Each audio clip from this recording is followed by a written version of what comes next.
Hello, Dr. Karen Can here. Welcome to another edition of the Spiritual Medicine Digest. And today I'd like to talk to you about divine action.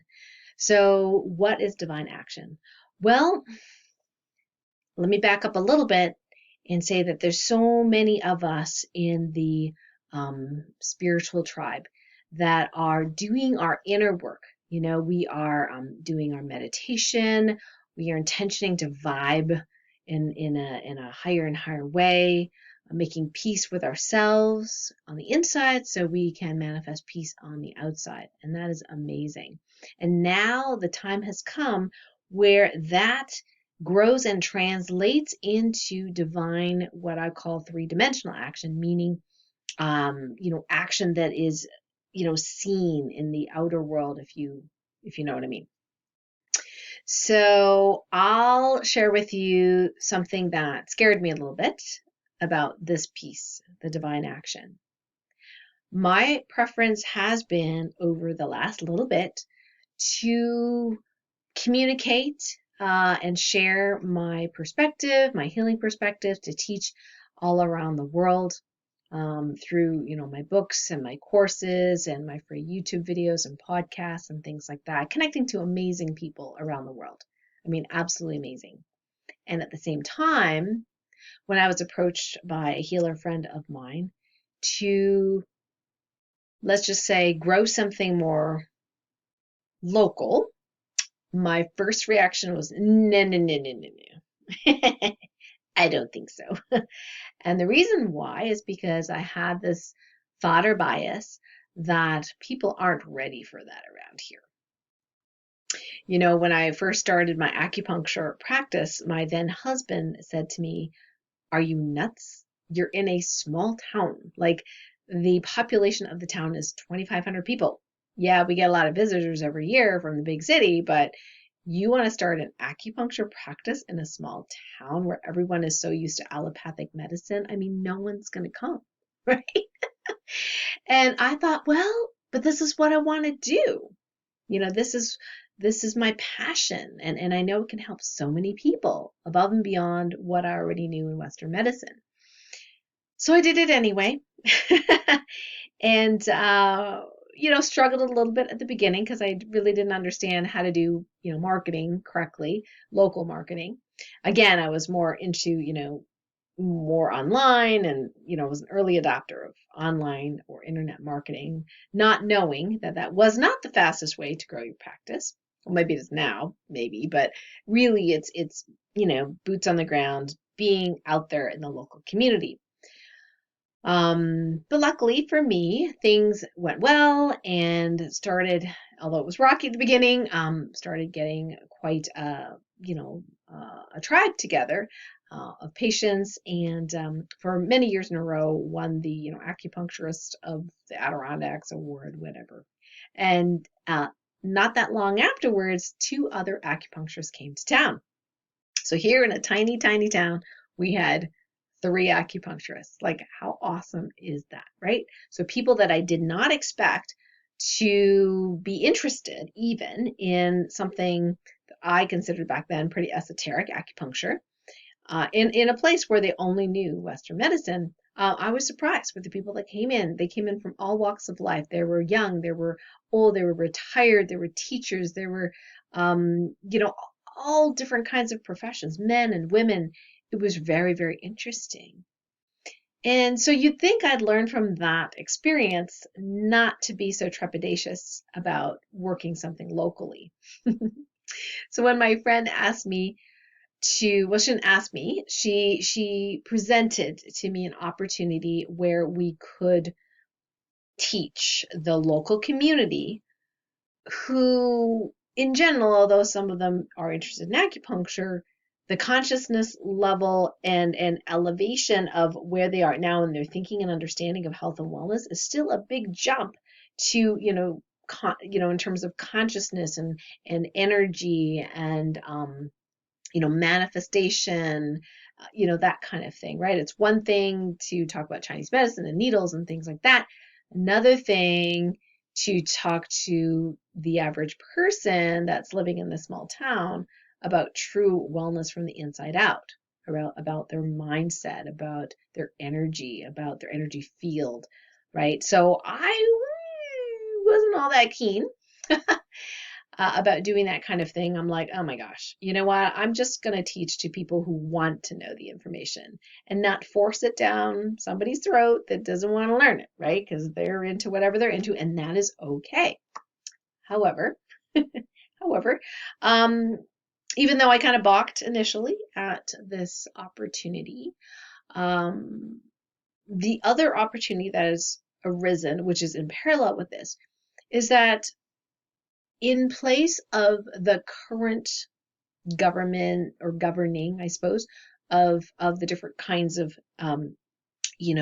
powers that be around the world, people have been around the world standing up to who they feel is tyrannical and is not for the people. And I am definitely for the people. And I can see, because I'm a big picture person, not everybody is. So they see their own little, their own little town and their own little family, and that's all they know. And that's okay.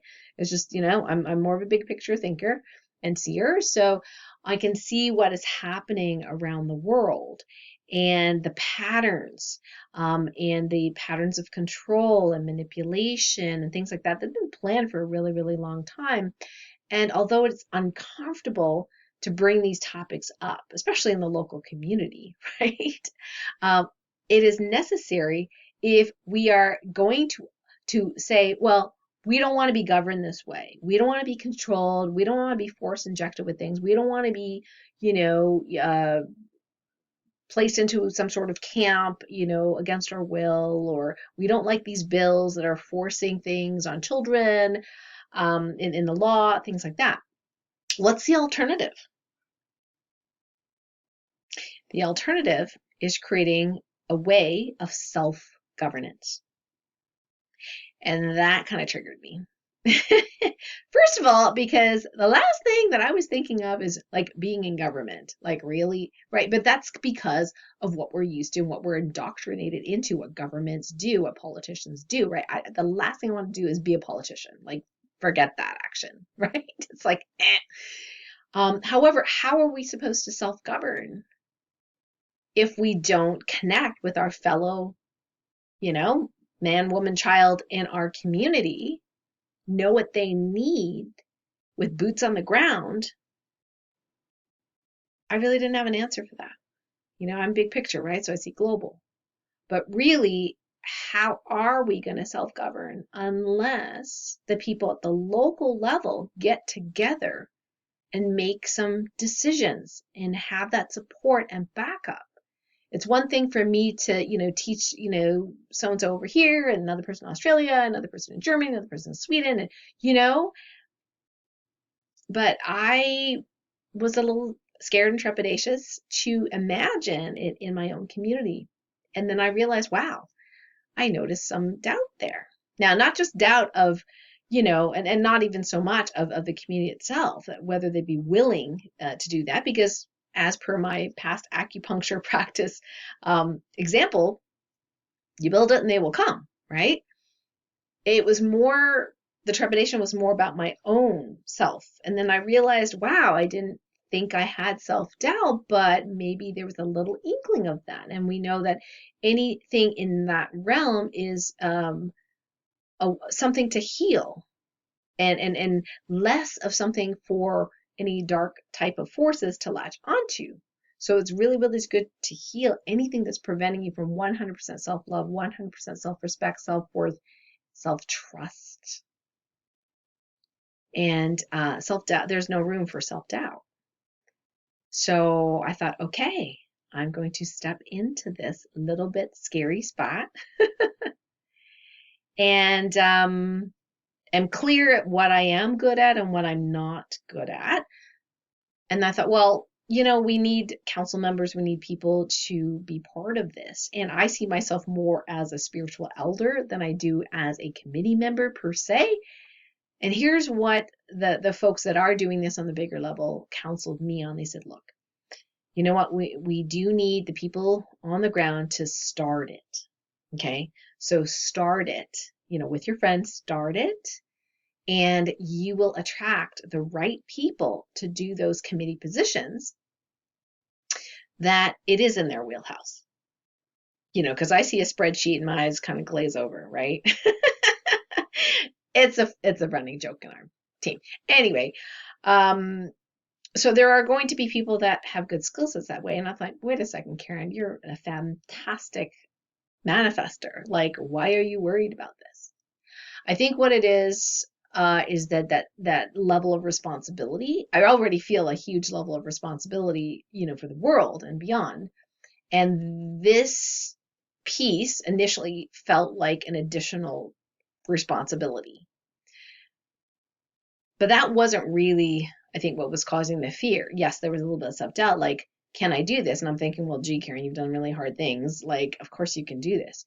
It was more like, wow, I now have to be seen in my local. It's one thing to kind of hide in a way, do something global. But if you're doing something local, you're seen, right? Locally.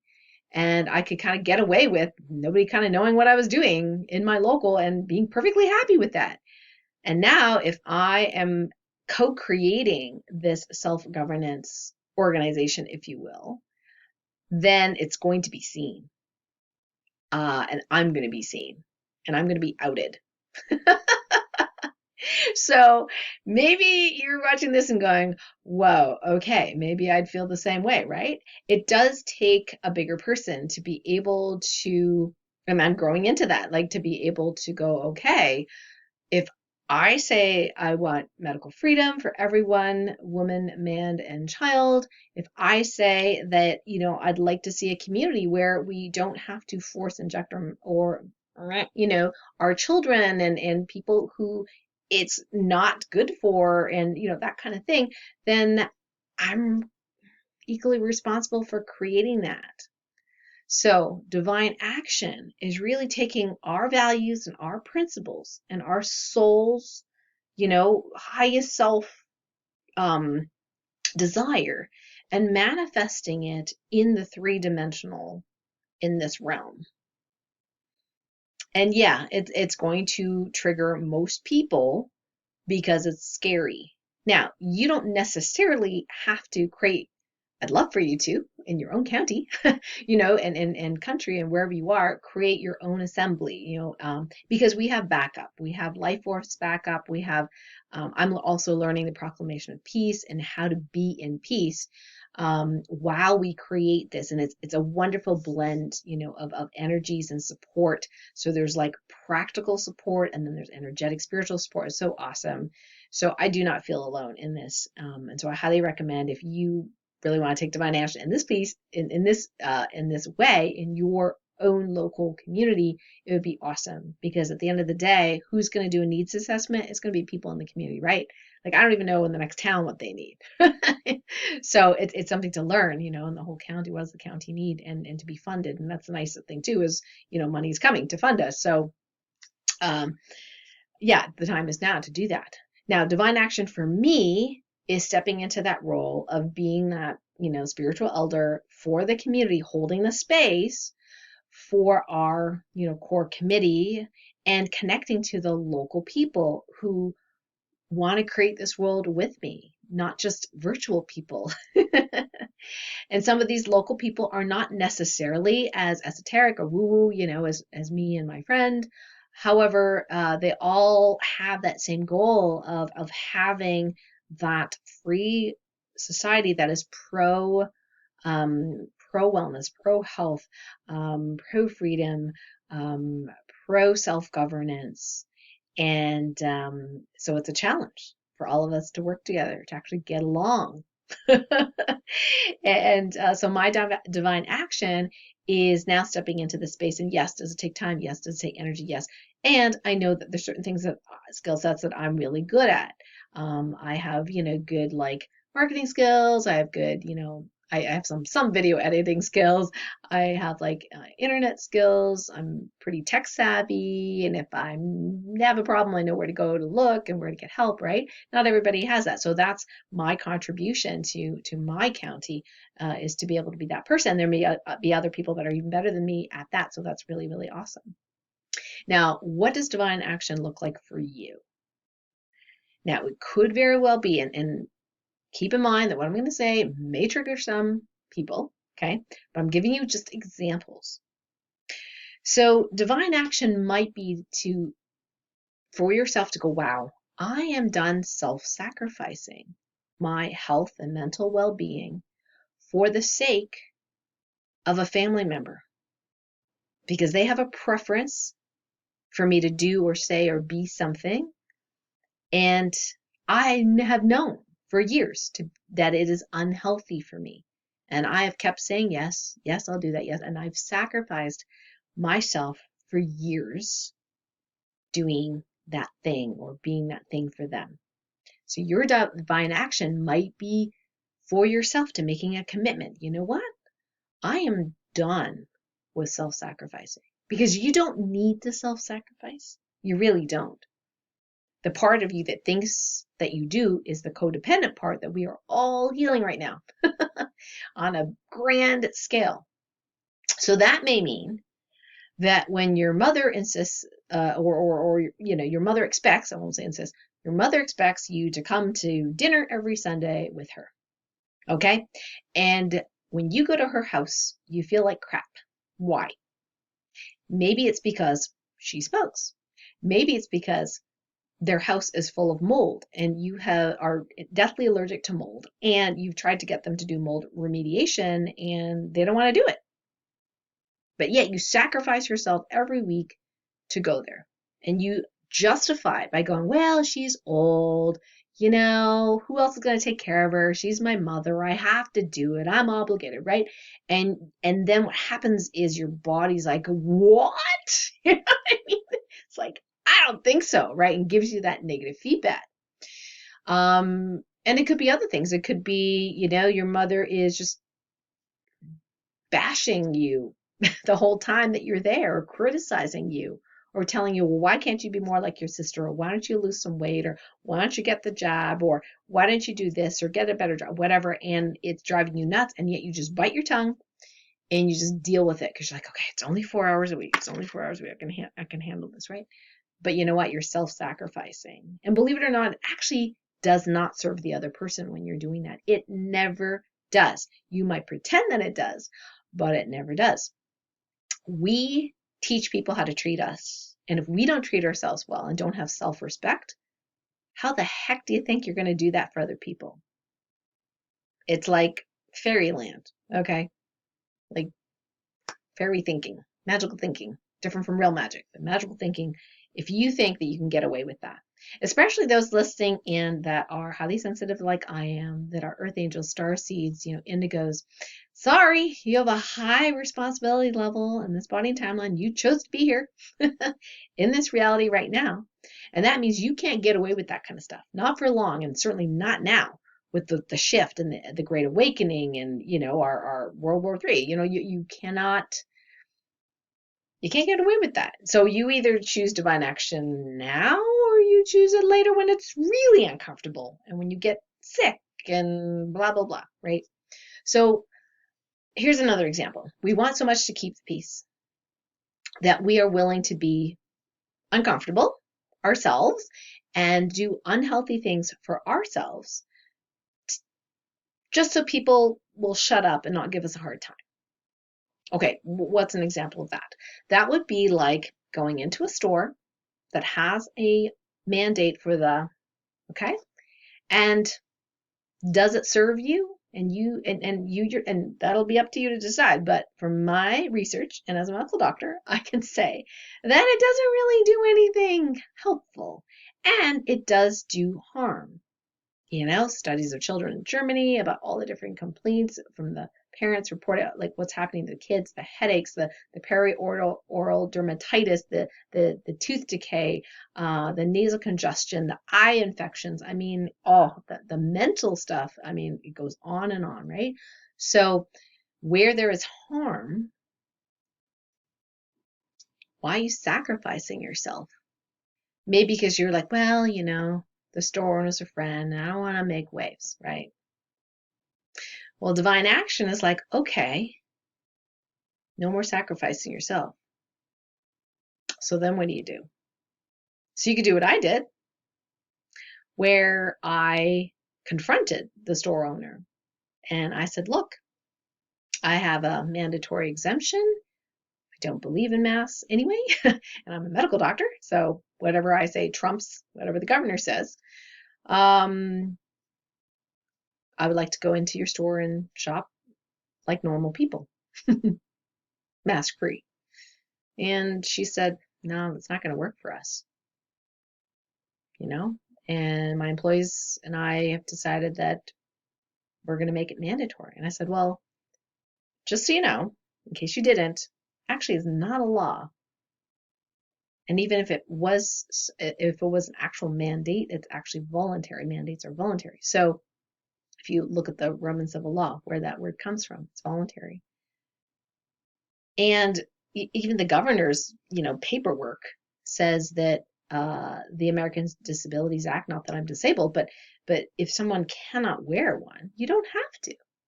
And yet so many businesses just fall in line thinking that they have to do it, thinking that they're going to be fined if they don't do it, right? But there's tons of loopholes. And even if it was a law, there's still tons of loopholes as you read the actual document. Nobody reads the document. So I pointed it out. So that was me being really transparent and saying, this is what I'd like to see. I'd like to support your business because I love you as a person. I want to support your business. And how I'm going to do it is on these terms because this is what is healthy. This is what the data shows. And even legally, you know how to do it, right? Well, that didn't go over so well. But here's the thing. Divine action doesn't necessarily mean the other person's going to agree or even necessarily like you for it. Divine action means saying your own truth and whatever that consequence is, because we're saying it out of peace and out of love. It's not out of hate or blame or shame or any of that. It's just like, hey, this is where I am at. This is why I'm choosing this. And I would love your support around that because I want to support you. And so that was one piece of divine action for this week. And I did with 2 other local businesses. Because here's the thing, in the big picture, these big, huge corporations, whatever, I mean, they have so much money, right? It's easy to support, online, blah, blah, blah. You don't have to go to the store, right? I'd rather support my local people if I can. I mean, I'm a weirdo in that I would rather pay $2 more per carton of soup, okay, at my local store than and then buying at the big box store because I want to support my local business. And I, and it's, I made the mistake of saying I was uncomfortable coming in and being yelled at about not having a mask. It's not about comfort. It's about what's right and what makes sense and what doesn't make sense and what's legal and what's unlawful, actually unlawful, So I did talk to, texting, to my other friends that own businesses. I said, hey, I'd like to be at your store. I need to buy some supplies right now. And I have a mask exemption, which I do through the Proclamation of Peace. Of course, I'm a medical doctor, so I don't even need that piece. And she said, I'm so sorry, but I think that for my customers and my one of the stores said for my customers and my staff's comfort, we're gonna do the mask mandate. So I explained to her my position very kindly, and I just said, look, I'll reach out after the war is over. Now the third person, I said, like to support your business, like to keep coming, and I don't wear a mask. Is that going to be a problem? And she said, absolutely not. No problem at all. So she made special accommodations for me, but I mean, we did this, it's my hairdresser. We did it in a different, location, but it was in her place. Everyone else was masked. I did not have to mask. There was nobody giving me a hard time about that. And that was awesome. So I can continue supporting that local business, which I love. And it's a little harder to get a haircut virtually online anyway. Although we did that, right? Like we had like no haircuts for like a year, right? Because of the whole pandemic. And I was like, wow, this is pretty wild. Anyway, you can tell I got my haircut today. So that's examples of divine action. It could very well be to say no. It could be very well be to say, no, I'm not doing this anymore. It could very well be to call, I'm not much of a phone person, but to call every business in your local area that you like to go to and you'd like to support and asking them about their policies, right? And supporting with your dollars the ones that are in alignment with your values. And for some of the folks, might be you, divine action might be to get another job or to start your own business because the job that you're at is asking you to do things that sacrifice, again, sacrificing yourself. Maybe you think, oh, well, I'm a healer, so I can just transmute this negative energy, or I can, I have to give the jibby jabby to others, but I can transmute it before I give it to them.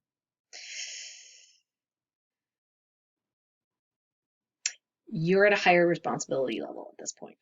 Okay, when you do something that is against your own principles and your own ethics, okay, yeah, that would be opposite of divine action. Now, of course, if you completely love it and you believe in it, and that's one thing, that's fine. But if you don't, okay, and you still do it, that's where the problem is. And then you go, people will go into, well, how am I going to get money? I have to do. You don't have to do anything. You choose to do it. And that choice, divine action, is taking the higher choice. Now, if your brain goes, oh my God, I won't be able to pay the rent, all that kind of stuff, right? That's the healing that you do, is on that piece, on your own brain, giving you worst case scenarios over and over and over. Do the inner child transmutation, protocol that we talked about before. Do the 5 elements transmutation protocol, for that fear and all that stuff, wherever you got it from, the inherited stuff, the conditioned stuff, right? Because anything is possible, but you have to get out of your own way. So if you're one of the ones that have been kind of skirting the line and going, well, I can kind of do both and I think I'm going to be okay, you can keep trying to do that, but it's going to get more and more uncomfortable, and your body is going to tell you that that is not okay anymore. And, your consciousness level coming into 5D, you have full access to 5D now. So our actions do need to be in alignment. You can't on one breath say you're spiritual and another breath be too chicken, okay, to do things that you know is right based on, what you've known, what you've researched, everything like that. And, some people are threatening their family members. You're not going to see your grandchild unless you do such and such, right? You're not going to be able to come to the wedding. You're not invited unless you do such and such, right? So for the people that are listening in to this, probably you have a higher spiritual responsibility than the average person. You're going to be the one to stand up and say, no, that is not even not okay. Okay. That is like, wow. All right. I will not go. They might get pissed at you, whatever. They might guilt you, right? They might guilt you with, well, I hope somebody doesn't, that you and your family members don't die because you didn't do such and such, right? We get this all the time, right? And just for you, your practice be like, breathe in, breathe out, be in stillness, feel the energy, whatever triggers, feel it, transmute it. That's going to be your inner work. And your outer work may just be to say, no, that's not going to work for me. Have a nice wedding. Or no, that's not going to work for me. Have a nice baby shower. I'd love to see my granddaughter. I'd love to see my grandchild. But you're the parent. You get a say. Certainly, if you want to listen to my perspective, I'm happy to share it. However, I will not sacrifice my health and wellness because at the end of the day, I'm responsible for my health and wellness, not you. And there's no organization out there that's going to pay me back money for some sort of injury. So I need to be personally responsible. I can't blame someone else for it. So yeah, tough choices, right? Really tough choices. That's what I'm talking about, divine action. Mm-hmm. Yeah. I know some of you are like, oh my gosh, can I click her off right now? Because I really don't want to hear this. I get it. I get it.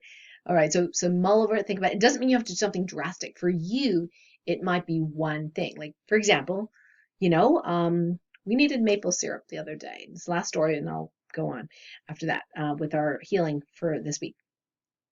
So I said to my husband, well, since the other store clearly told us we were not, welcome to be there when everyone else was there, they were trying to make accommodations after hours, things like that. But the point is that I asked her to have the staff not police the mask issue. And the answer was no, they weren't going to do that. So, I thought about it and I thought, I got to take a stand at some point, right? I got to, as people say, vote with my dollars. So, so I said to my husband, okay, we need syrup. I said, let's go to the big store. Remember, I usually go to the little store because I don't care if the syrup's twice as expensive. I'm still gonna support them. Okay. I know I'm a little nuts that way, but okay, so we go to the big store. I said, okay, so what I'm going to do is I'm going to prepare. I'm going to psychologically prepare, and I'm going to be in peace. So I'm resonating peace. I'm resonating peace. And if need be, I created a script. And so I had my little proclamation of peace mandatory exemption card. I had my doctor ID, not that I needed that, but the mandatory exemption card is just fine. And I already envisioned, okay, what would happen if somebody said, oh, you need to mask in here, and I had my script prepared. And I said to my husband, you on your game? You want to try it out, see what happens? He goes, yeah, let's try it out. Right? So we go there, and I am a little bit nervous, but not too much because I'm like, you know what? It's gonna be fine, Karen. It's gonna be fine. I'm a peace person, right? So I don't like confrontation any more than anybody else. I don't like conflict. All through my life, it was all about harmony, harmony, harmony. I was like the peacemaker in the whole family, right? So this is like big for me. So I've got it in my left pocket.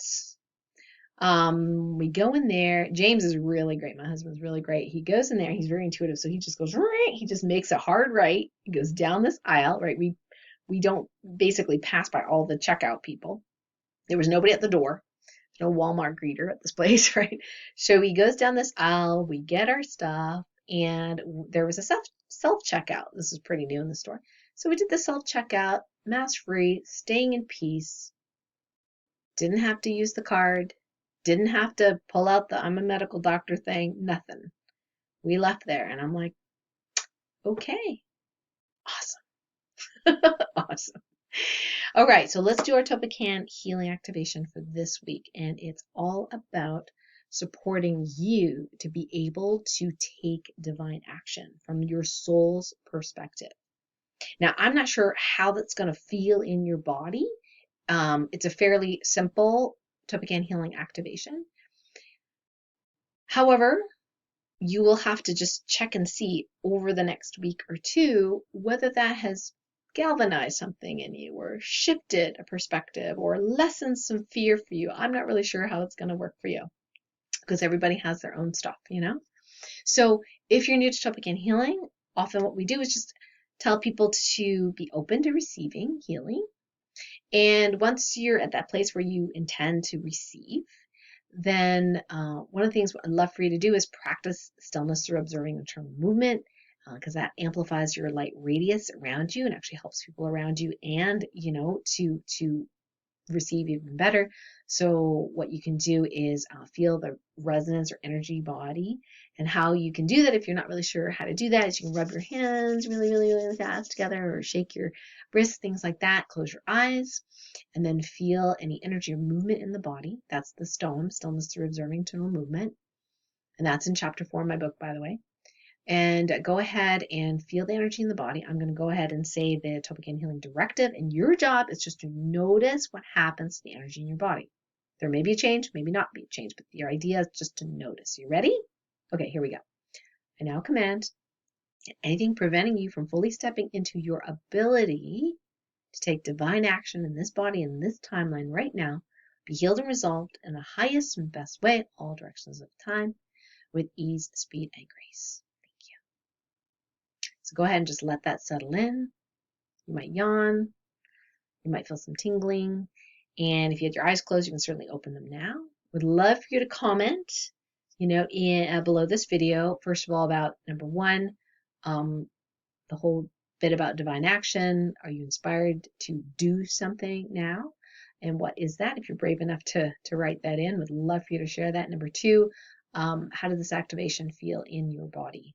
So those two things definitely put in the comments below and let me know. I'd love to hear your feedback on that. Before we get to announcements, I have a really cool thing that I want to share with you this week. The backstory of this is that I was with, I believe, a VIP client, and we did not have permission to heal a loved one. Okay, so somebody over 18, we did not have heal. However, that loved one had a negative energy. Okay, I can't remember exactly what it was, but we'll call it a curse. We were not allowed to remove the curse because we did not have permission from that person to do any healing on them. So in the past, what I have suggested when someone is emanating negative energy is to put a transmutational bubble around it. It's called Transmutational Bubble Magic. And actually, it's in my book, Sensitivity is Your Superpower. And we show you how to do that. It is in chapter 15, Transmutational Bubble Magic. So what that bubble does, it prevents the negative energy from escaping that person. Now, you're like, well, wait a second. I thought you said you couldn't heal a person. We're not. How the bubble magic works is that outside their auric field, it creates like a force field, if you will. It allows good things in, but not bad things in. So if the person's attracting a whole bunch of entities all the time, and some people, you know who I'm talking about, right? So some people are like, oh my gosh, you're clearing them. They get more entities. They clear them, you get more entities, right? So the transmutational bubble, when it's allowed to be there and it is working, usually it works unless it's not allowed to be there. It prevents the entities from actually being able to get in to attack that person. Okay. On the other hand, if the person has entities emanating from within, it can't attack someone else either.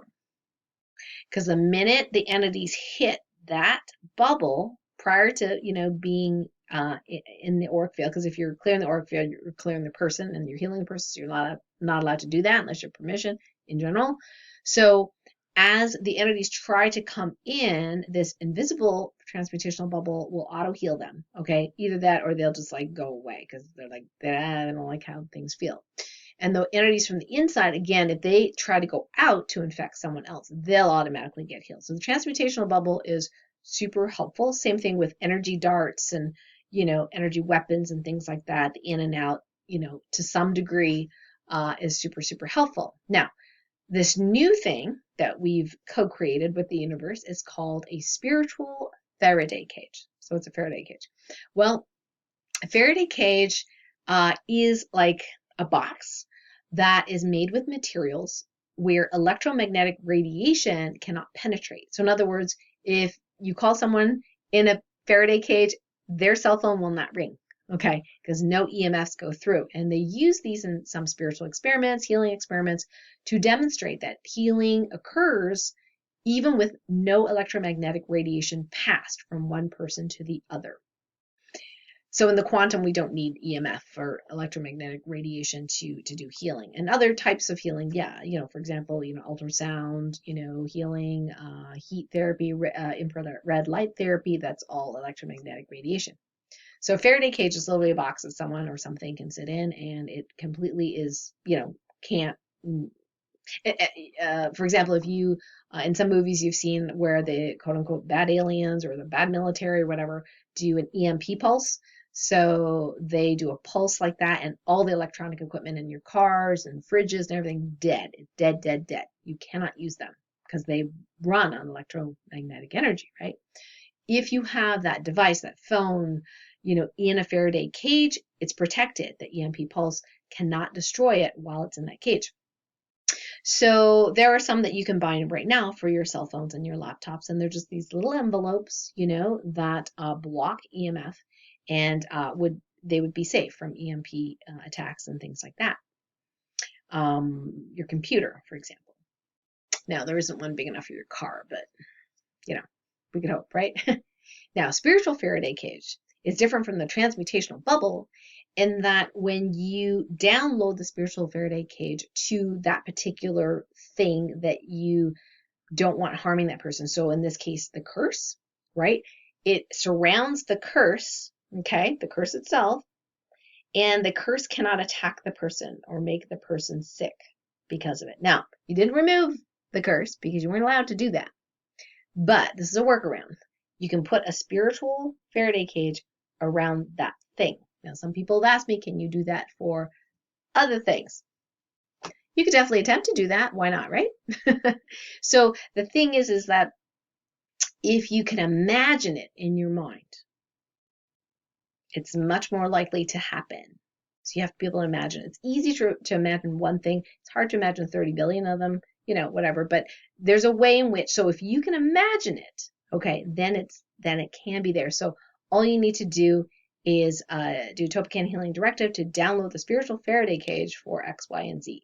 Now, most of the time we do use muscle testing just to check what it is that is, causing that person's issue or problem or symptom. And then once we know, even if we don't have permission to heal them, we put the spiritual Faraday cage around that thing, whatever that is. So it is really helpful to be that specific. If you try to put a spiritual Faraday cage for everything that's negative, depending on your, TOLPAKAN healing power levels, your practice, how focused you are, how much in stillness you are throughout the day, that may or may not work as well. But if you have one thing that you found out about that person, you can put a spiritual Faraday cage around that one thing so it no longer harms them, even if you cannot remove it because you do not have permission. So that's like a big tip. If you have Ascension 3 jewelry, as of this January 8th video, we will be opening the store, I believe, on the 24th. That's usually 1 week out of the month for the spiritual jewelry. So Ascension 3, you would just ask it, say, hey, put the spiritual Faraday cage around so-and-so's blank, so-and-so's energy weapon, so-and-so's nanobot, so-and-so's, whatever it is. You can ask it in that way. You don't necessarily have to do a fancy, TOLPAKAN Healing Directive for that kind of thing. So I wanted to give you that tip. Try it out. Let me know, how that works for you, your family members, whoever it is that you're working on. Some announcements for today, Light Warrior Radio. I have a wonderful guest on Monday. Her name is Lindsay Martin Ellis, and she is a women's transformation and healing coach and feminine embodiment guide. And this is all about how to reprogram that automatic part of your brain through the body, through breath, through movement, so that you can manifest better.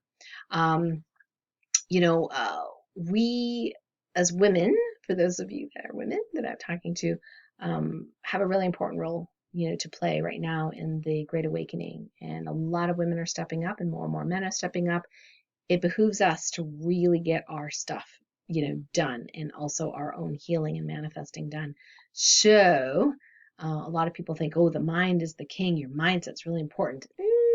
I would disagree with that. I think Lindsay would as well. That it's not about the mind per se, it's really about the body. So join me Monday at 12 noon Eastern for this show. We're going to talk about how to reprogram your brain through your body, how breath and movement can gently and quickly help you heal, practices and tools to support you on your healing and transformation journey. So I'll put the link next to this video so you can check it out Monday at 12 noon Eastern.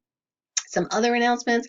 I'm going to post a little picture. I posted it on Facebook, so I'll put that link here as well. That one day I was like going, and I kept doing this thing, and I'm like, what is with my hair today, right? And what it was I finally pulled my hair back. Now I've got it all slick. I just came back from the hairdresser, but I pulled my hair back. And then I realized that in my hairline that all these new hairs were growing. And so there were all these weird lengths, right? And it was tickling my forehead. Normally they're all like this length, but it's tickling. So I was like literally taking like shea butter stuff and like smushing it so it wouldn't tickle my forehead. Anyway, so I realized that after, now it's month 3 of using the X49 phototherapy patch, that it's helping my hair grow. And not that I need help with that, And I was looking at my husband's hair, same thing. So the X49 stem cell therapy patch, phototherapy patch, activates this peptide in your body that you may call AHK copper peptide, and it's 10 times more helpful or effective than the GHK copper peptide that the X39, the other stem cell patch, the original, to make hair grow. So no wonder. So my eyelashes are getting longer. The bare area here is filling in on my eyebrow, and now I'm getting hair all along the hairline that I actually wasn't paying attention to. And people ask me, where'd you put the patch? I'm like, I'm just pointing it wherever. It doesn't really matter where you put it. So X39, X49, that combination. So if you know anyone who may need support that way, we can't make that claim officially because the studies are not finished or done related to hair growth per se, but we do know the AHK copper peptide does do that 10 times faster or better than the GHK copper peptide. So you can kind of infer. A lot of people have had testimonies related to hair growth. It is quite remarkable. And of course, if you're a brand new customer, you got 90 days money back guarantee, right? So I'm going to put the link here where you can find out more information. As of this recording, through most of January 2022, there is a sale on. It's in pre-launch, the X49. There's not a lot of fancy packaging or anything like that, but it's in pre-launch combo with X39 for $169.95 instead of the usual price, which is over $200. So, and that's the wholesale price, $200. So if you're interested in that and trying it out, put the link below. You can check it out. And if you have any questions about it and you're not working with any other LifeWave distributor who, you can just contact me on my contact page as well. And we can help you out.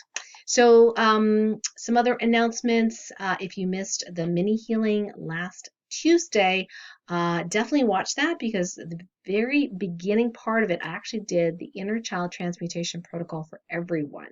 Walked you through it so you know how to do it yourself.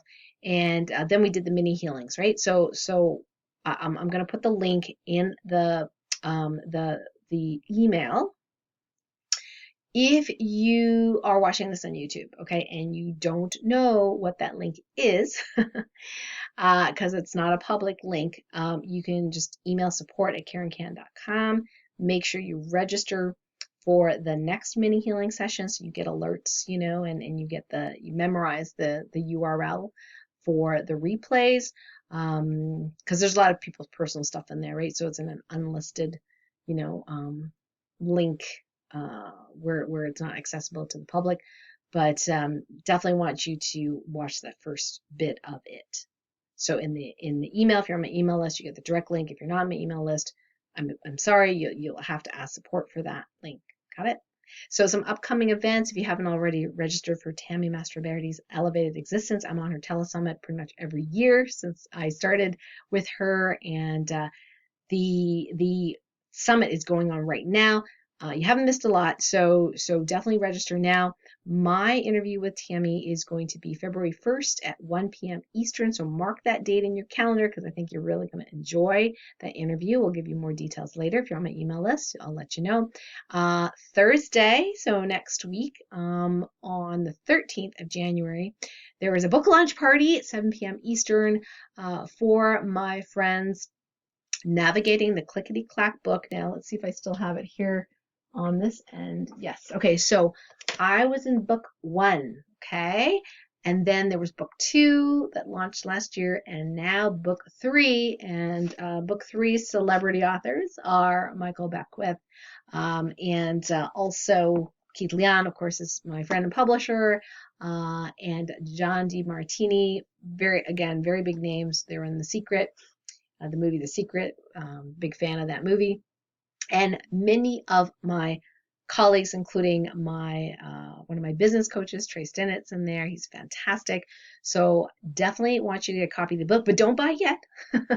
There is a book launch party on Thursday the 13th at 7 p.m. Eastern. I'm going to put the link near this video so you can go and get a seat there. There's prizes, okay, if you go to the book launch party. And what we want you to do is actually buy the book that day. Now, if you can't make the party, that's fine. Buy the book of that day on the 13th so we can get them on the bestseller list, just like Volume 1, Volume 2, #1 bestseller, award-winning, all that kind of stuff, because this information is really, really important. People are still having breakdowns, meltdowns, whatever, because of chaos, because not knowing how to stay centered and calm in face of everything that's going on in the world, right? We're in the middle of a war, a spiritual war.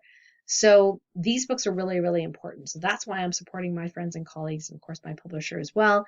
And I would love your support as well. The Kindle is going to go for like pennies, you know.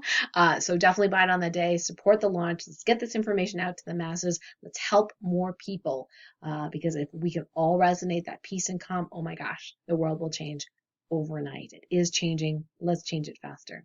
Thank you so much for listening in to this week's Spiritual Medicine Digest. Love you very much. And remember to like my video if you like this. Hit subscribe if you haven't already subscribed to my channel.